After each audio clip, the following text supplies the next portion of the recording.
Bom dia, meus amados irmãos, a graça e a paz do nosso bondoso Deus, o amor do nosso Senhor e Salvador Jesus Cristo, esteja em cada um de nós, hoje e sempre. Vamos ao estudo da nossa lição, a nossa lição bíblica diária, hoje, quarta-feira. Estamos vendo esta semana sobre o milagre poderoso que aconteceu lá em Caná da Galileia, não é? E na pergunta 7 nos traz aqui um questionamento bem interessante. Depois do trabalho dos serviçais, o que Jesus manda fazer?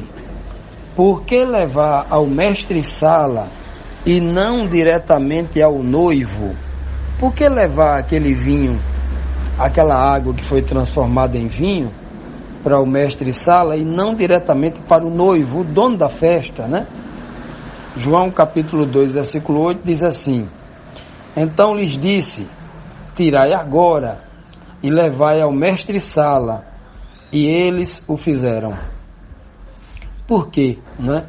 Jesus Cristo manda tirar. Por que o próprio Cristo não tira, né? E coloca no copo, na taça, leve aqui para o noivo, né? Por que ele, além de não tirar, e manda levar para o mestre-sala, não é?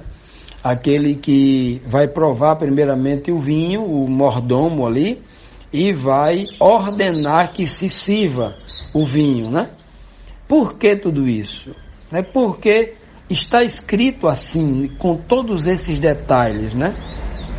Olha, são versículos como este aqui que nós conhecemos mais sobre Deus, né? Porque Deus estava ali na pessoa do nosso Senhor e Salvador Jesus Cristo. Jesus Cristo, ele reflete em todas as suas ações e em todas as suas palavras o caráter de Deus. Então veja que a Bíblia diz que o nosso Deus é um Deus de ordem e de decência. A gente vai encontrar, por exemplo, lá no Apocalipse, o mesmo livro de João, um outro livro de João, né? No capítulo 1, versículo 1, diz que para o Evangelho chegar a nós, né, a revelação que está lá no Apocalipse, diz que Deus deu a revelação a Jesus Cristo, Jesus Cristo entregou ao seu anjo para que seu anjo entregasse a João, João escrevesse a revelação e entregasse a nós. 5 etapas, desde a origem até o destino final. Que coisa, né? A Bíblia está cheia disso, ordem e decência. Deus não pula fases, né? Deus é tão perfeito e tão organizado, tão justo, tão santo, né? Que ele, até porque não pode, né? Deus, o Pai, ter acesso diretamente a nós fisicamente, presencialmente, né? Deus não pode ser visto pelo homem pecador, do contrário, o homem não sobreviveria. E por isso que ele elegeu Jesus Cristo como nosso mediador, né? Aquele que ficaria entre nós e Deus. Que coisa, né? Linda. E aqui Cristo faz isso bem claro, né? Até porque se Jesus quisesse ser visto, ele chegava lá e falava: olha, eu transformei água em vinho, palmas para mim, me elogie, né? Assim, me reverencie, né? Jesus não faz isso em momento algum, né? Porque ele sabe que no tempo certo as pessoas dariam glória a Deus do fundo do coração, adoraria a Deus de forma voluntária. Deus não obriga ninguém a nada. Quando as pessoas entendem quem é Deus, aí sim sai aquela adoração verdadeira do fundo do coração, não é aquela adoração voluntária, né? E aí Cristo faz desse jeito. Ele tira, né? Veja que o servo é quem tira. Cristo podia fazer tudo sozinho para dizer: não, o mérito é todo meu, eu que fiz tudo. Não. Mas a beleza é tão grande da humildade de Cristo que ele fica no anonimato ali. Só quem sabia era a mãe dele, né? Maria. Os que estavam envolvidos naquele processo de colocar água lá dentro e os servos ali, né? Que tirou ali a água transformada em vinho e levou, né? Não diz no texto aqui de João que em dado momento na festa todo mundo ficou sabendo que foi Jesus quem fez aquele milagre, né? Que Deus fez o milagre através de Jesus. Ninguém soube disso. Não há em momento algum esse detalhe, né? Mas quando Jesus pede para que os servos tirem e levem aquele vinho para lá, né? Jesus está dizendo para mim, e espero que diga para você também. Ele está dizendo assim: eu quero que vocês participem da obra de Deus. Eu quero que vocês participem nesta obra que é fazer o bem às pessoas, amar o próximo, fazer uma obra que o tempo todo é pensando nas pessoas, na felicidade das pessoas, né? Isso é muito lindo. Veja que ele manda fazer isso, né? E diz assim, olha, leve, faça a coisa certa, leve ao mestre-sala, que ele obviamente vai provar e vai autorizar a distribuição desse vinho entre os convidados, né? Para que eles pudessem servir. Isso aqui, meus amados, para mim, são muitos ensinamentos. Não é à toa que na igreja de Cristo, né? A igreja espiritual de Cristo, cada um tem uma função, né? Cada um tem uma função. Ele, por exemplo, compara a sua igreja como um corpo vivo. No corpo vivo você tem muitos órgãos, né? Você tem olhos, o corpo tem olhos, tem nariz, tem boca, tem ouvidos, né? Mão, pé, dedos. Então, cada órgão desse, cada membro do corpo tem uma função distinta e todos atuam de forma coordenada, de forma harmoniosa para o bem do corpo todo. E Cristo está ensinando isso o tempo todo. Cada um tem a sua função. Aquele que bota água, aquele que serve, aquele que aprova o vinho, né?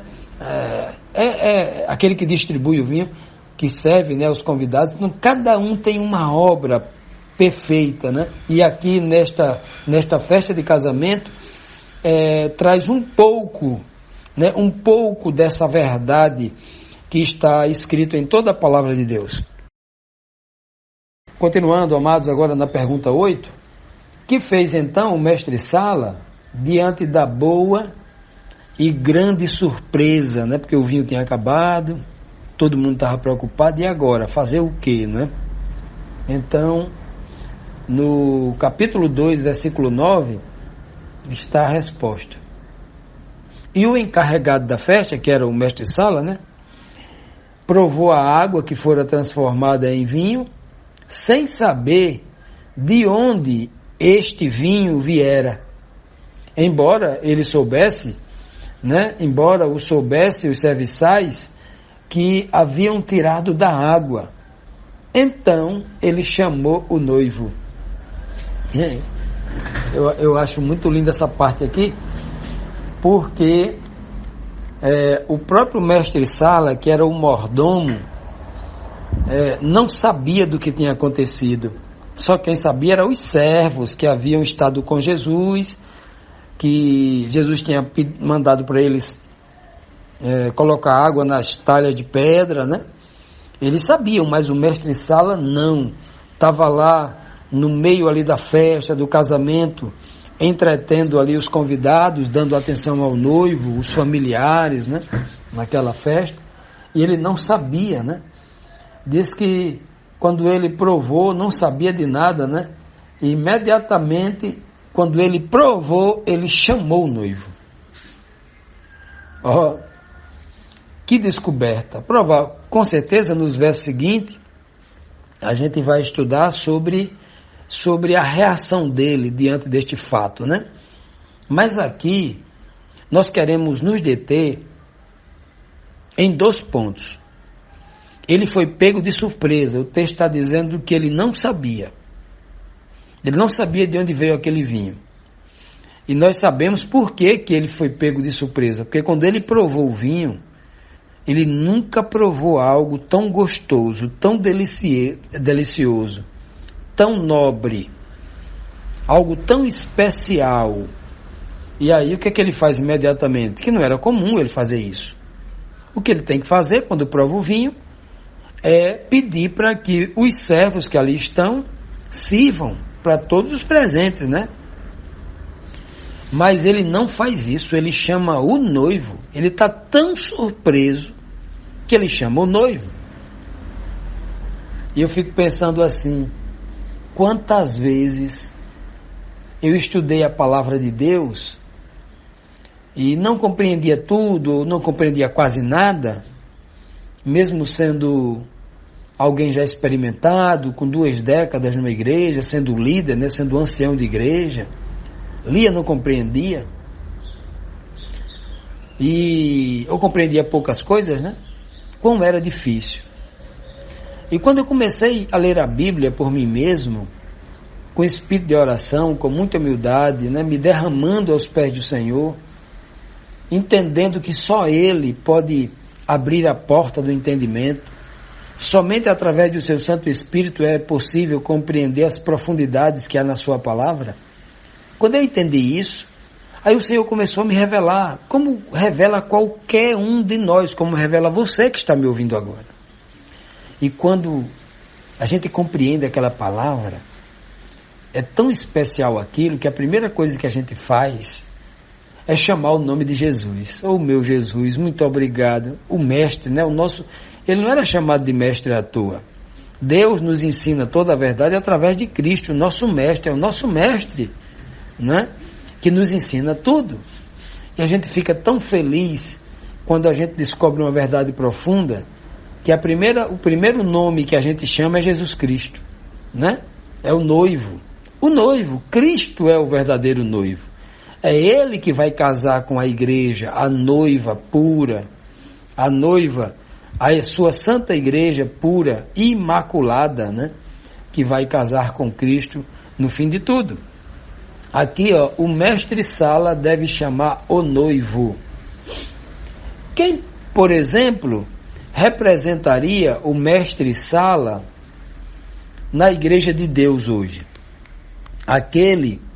Na igreja de Deus, não estou falando aqui nas instituições religiosas, porque nas instituições religiosas, nas grandes igrejas, nas igrejas ricas e poderosas, né, tem muito cacique, né, tem muita gente lá mandando demais, e aí é uma disputa por poder, por espaço, por dinheiro, que as pessoas nem conseguem enxergar espiritualidade.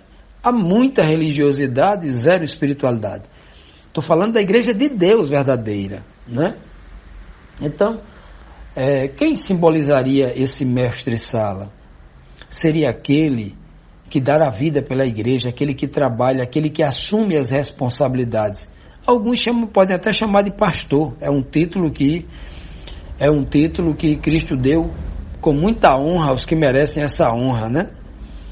E aí Cristo disse: eu dei um para pastores, outros para mestres, para doutores, né? Evangelistas, etc. Mas o mestre-sala é aquele que é responsável pela festa. Se der alguma coisa errada, o serviçal não vai tomar chibatadas nas costas, não será punido, não. Mas o mestre-sala, sim. Ele era o responsável por tudo, né? Então o mestre-sala seria uma espécie de pastor, humilde homem que está ali para servir, para que não falte nada na festa do casamento. Aquele que vai dar a sua vida para que tudo saia perfeito. E quem são os serviçais?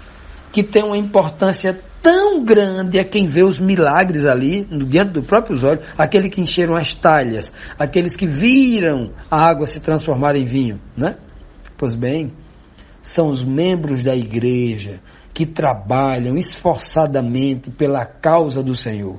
Muitas vezes são órgãos ou membros do corpo que a gente nem vê. Por exemplo, um órgão importante como o coração, né? Pulsando ali, todo o sangue do corpo, ninguém nem vê o coração, mas tem verdadeiros membros nas igrejas, que são verdadeiros corações pulsantes, para que o corpo viva saudável, né? Outros, que as pessoas nem sabem o nome, né? O pâncreas, o baço, né? Órgãos importantíssimos como os rins, o fígado, os pulmões, né?